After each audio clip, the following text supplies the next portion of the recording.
Going back to it, I mean, you've said, okay, we blame the mainstream media. Obviously, on shows like this, we're trying to improve the level of competency in the area and go back to journalism and political commentary.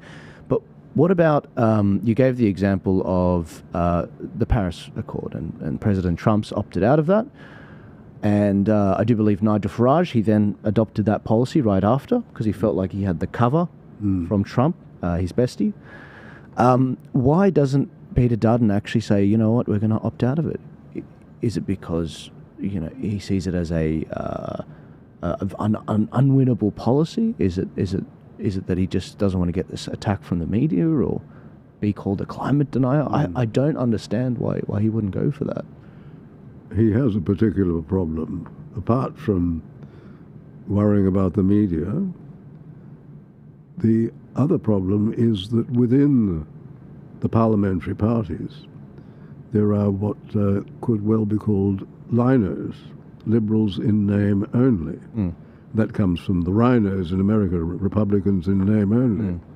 And there are a significant number of candidates chosen. You see, the candidature, it's not like the Republican Party. In the Republican Party, it was the Republican voters, those registered as Republican voters who chose Trump. That would have been something which would have been detested by the officials of the Republican Party. They would not have wanted that. But it was the rank and file, and it's those registered as voters who determine these things in the primaries. And he was overwhelmingly chosen by the Republican rank and file. Yes. That doesn't happen in Australia. Quite often the Liberal Party, I don't think you'd mind my mentioning this. Please. John Ruddock. Love John.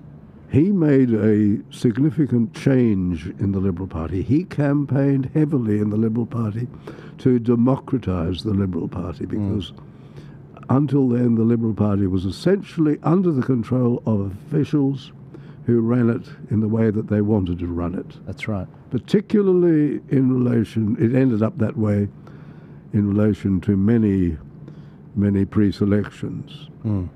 Now, he said when he was active, and he's now, as you know, a libertarian. That's right. Member of the Upper House, New South Wales, 8-year term. Yes, that's wonderful. Yeah. He says that when he was running this campaign, about 1 in 3 pre-selections turned out well. And by that he meant that they would turn out to be within the tradition of Robert Gordon Menzies, the founder of the Liberal Party.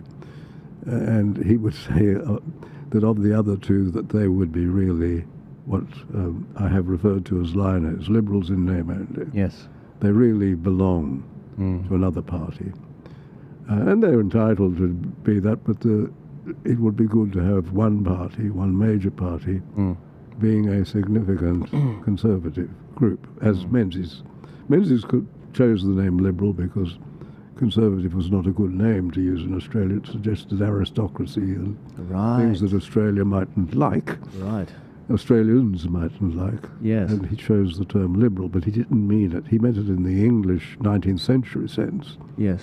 And not in the current... classical liberal. Yes, not the American sense of liberal, which means far left, or well towards the left, progressive. And it means making change for the sake of change, not change where you see that change is needed. And that's his problem. But John Ruddock was saying, he would say now that only 1 in 10 pre-selections turns out well. That's right. That would mean that the Liberal Party is heavily towards the left.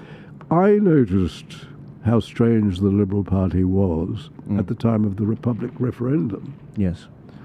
When you consider the role of Sir Robert Menzies, who was said to be royalist to his bootstraps, he would have strongly supported the retention of the constitutional monarchy in the referendum in 1999. What was extraordinary was the large number of Liberal MPs, not members of the Liberal Party, but Liberal MPs who came out as Republicans and strong Republicans, Yes. dominated, for example, by Malcolm Turnbull. Mm. I wouldn't be surprised. I think the Republic is dead as an issue at the moment. I wouldn't be surprised at some time in the future if some Liberal leader comes out and suddenly announces a referendum or progress towards a referendum in relation to removing the constitutional monarchy. Me too. Me too. And that That's just seemed, interesting. and that's the thing. I really do. We're going to get to that later. That the next referendum fight, when what the battleground rules might be. But I want to remind the audience and maybe yourself, David, of your words 3 years ago when we spoke about this, and I asked about the Liberal Party. I think you'll find it quite entertaining. You'd even think that we recorded this yesterday. If we could pull this up, Rami. And you know, like, I mean, I'll just throw it out there. Where do they go from here? The Liberal Party, I that think is. the West Australian election demonstrated that if a Liberal Party goes to the left, it disappears. and that's what's happening in Victoria. Yeah. And we saw this with what they did to Bernie Finn, Yes. who's a member of Parliament. I think he was at some time the party whip. And he made comments, quite legitimate comments.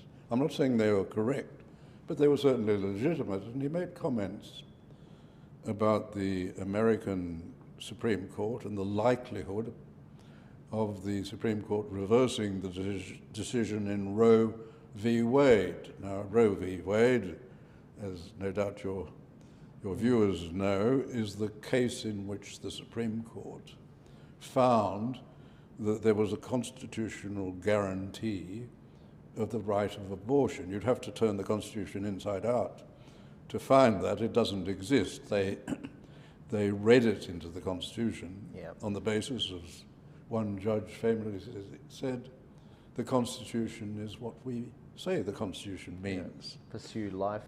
And Bernie Finn was thrown out as a result Yes. of that. And what's really interesting is we had just had a WA election back then when we last interviewed. They also got wiped out. And we've obviously, there's a lot of discrepancies which have come out on the WA election. We found out that they outsourced it to a private company to run the election over there. Shouldn't do that. But they similarly, they still haven't managed to win back government or even get close to that. We did see an 18% swing towards against Labor, but only half of that was to the Libs. Half of it, the other half was to, other minor left-wing parties and right-wing parties, and that isn't that kind of ironic that we're chatting 3 years after and we've just come out of another WA election. It is surprising, isn't it, sir? Yes. I haven't changed my views. No, and you haven't aged a day, David. Not at all. Not at all. Oh, you are a flatterer. Yeah. But I like it. That's good.